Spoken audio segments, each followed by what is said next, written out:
So Globe at Home, prepaid Wi-Fi. So sa video na to, i-explain ko sa inyo kung ano yung difference ditong sa dalawang modem. Alin ang mas maganda? Alin ang mas mabilis?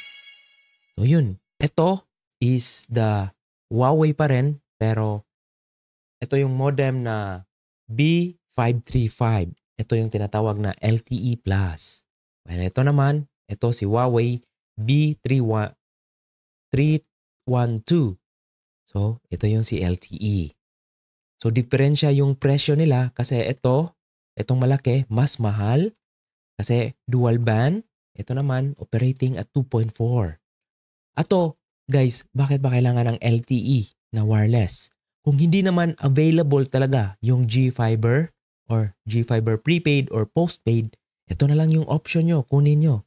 Kasi sa dalawang to, pag maganda yung mobile signal, napakadebilis nito. So dito sa video na to, samahan nyo ako. I-speed test natin sa different dalawang modem. Okay?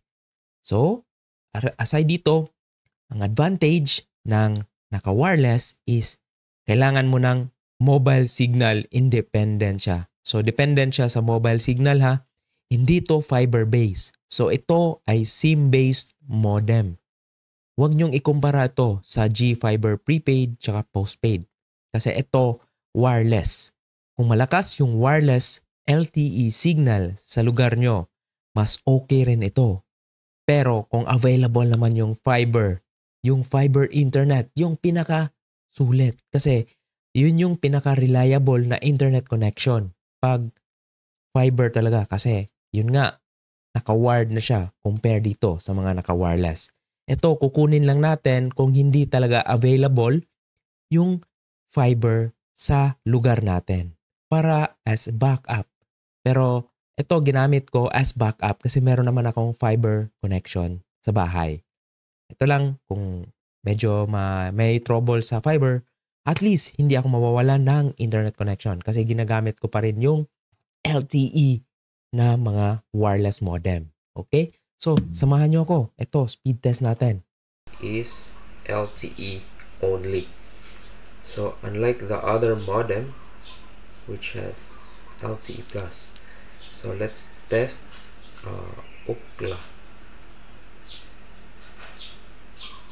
Speed test. So, this is just only LTE modem. And you can see the difference. We're getting 12, 13, 15. For upload, 20. So download is 15, upload is 20. So make the test again. Next. And again. Test again. So 14, so okay lang ito. So okay lang ito. Naman mo rin. Yung size. Okay. Okay. Good. 15, around 14, then 18. So last test, third test.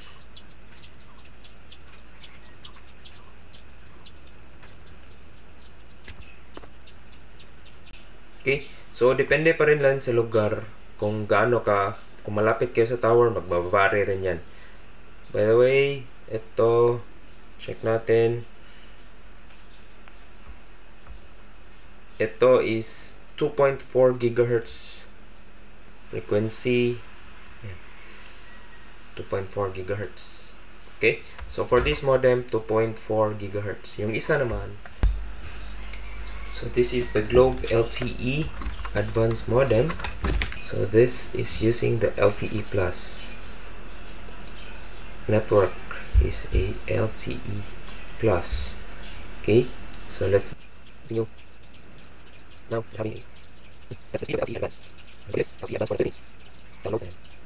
Not bad, that's we're getting 39 or 40 FPS for LTE Plus and 20 download. And make sure, let's try this again. So this is the LTE Plus modem. Now we're getting more stable speed. Averaging around 37. For upload.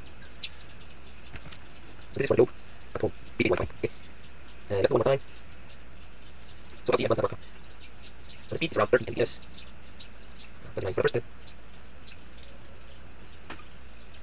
So not bad for a LTE modem. LTE connection. So 30 Mbps. Enough na siya. Mag-work from home. Pwede ka nang mag-video call. Yun. So sulit itong LTE Plus advanced na modem. Okay?